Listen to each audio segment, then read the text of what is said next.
So let's say that I have 2x to the fourth plus 10x squared plus 12. So the first thing I'm going to want to do is ask, is there a monomial that I can factor out of this entire polynomial? So if I look at my terms here of 2x to the fourth, 10x squared, and 12, I notice that these are all even numbers. I can divide everything by 2, but I also notice that there's no x here. There's no variable there, so I'm not going to be able to factor out a variable. So I'm just going to factor out 2. So I'm left with 2. And when I divide everything by 2, I'm left with x to the fourth plus 5x squared plus 6. Now I can actually factor a little more because I can factor this trinomial here. I'm going to factor out x squared into each parenthesis. And I also know that there are two numbers that I can multiply to be positive 6 and add to be positive 5. And those numbers are positive 2 and positive 3. And that's how you factor this polynomial. All right, so let's say I have x to the fifth minus 7x to the fourth power. So I want to first see, is there a monomial that I can factor out of both of these terms? So I look and I see that I can divide them both. They both have x's, so I can divide them both by x. And remember, you can always factor out the lowest power of the variable if they all have the variable. And the lowest power that I have, the lowest exponent is 4. So I can factor x to the fourth power out of both of these. So I'll rewrite it as x to the fourth times, well, x to the fourth. When I divide that into x to the fifth, remember you subtract exponents. So that's 5 minus 4, and that's x to the first power, or just x. And then my x to the fourth cancels because it divides into 1, and 7 times 1 is just 7. So this will be minus 7. And that's how you factor that polynomial.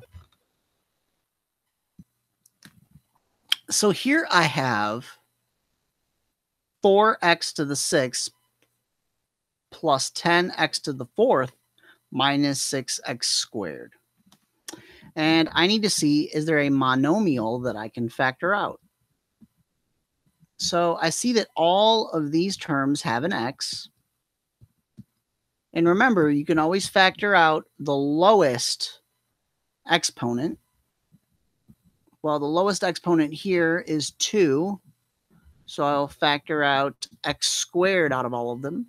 I also notice that 4, 10, and 6 are all even numbers. So that means I can divide them all by 2. So I will write 2x squared. And then I will write in my parentheses what happens when I factor out 2x squared. So I'm left with 2x to the fourth for the first term plus 5x squared minus 3.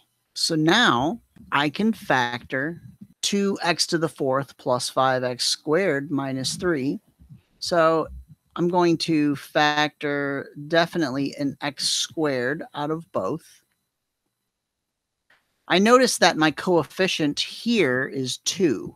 The only numbers that multiply together to be 2 are 2 and 1. So I can say that this is 2 and this is 1. And I also know that the only numbers that multiply together to be 3 are 3 and 1. I also know that if this is plus and this is minus, then my signs are going to be different. So I will make this one minus and this one plus. And then I'm going to guess that this will be 3 and this will be 1. But what I need to do is to do what's called the inner-outer test, or the outer-inner test. And I will multiply that times that and that times that, add them together, and see if that produces positive 5x squared. So I'll do 2x squared times 1, that's 2x squared. And then negative 3 times 1x squared is negative 3x squared. Well, that's negative x squared, and that's not positive 5x squared. So I'm going to swap my 1 for my 3. Now I will do the outer inner test again. So now I have 2x squared times 3, which is 6x squared, minus 1x squared. Well, 6x squared minus 1x squared, that's positive 5x squared. And so I'll check to see if I can factor this anymore. And looks like I can't factor that anymore because I don't know the square root of 2. So this is not a difference of squares. And I don't know a sum of squares. And 3 isn't a square anyway. So I know that my final answer then is 2x squared times 2x squared minus 1 times 1x squared plus 3. And that's our final answer. And that's how you factor those polynomials.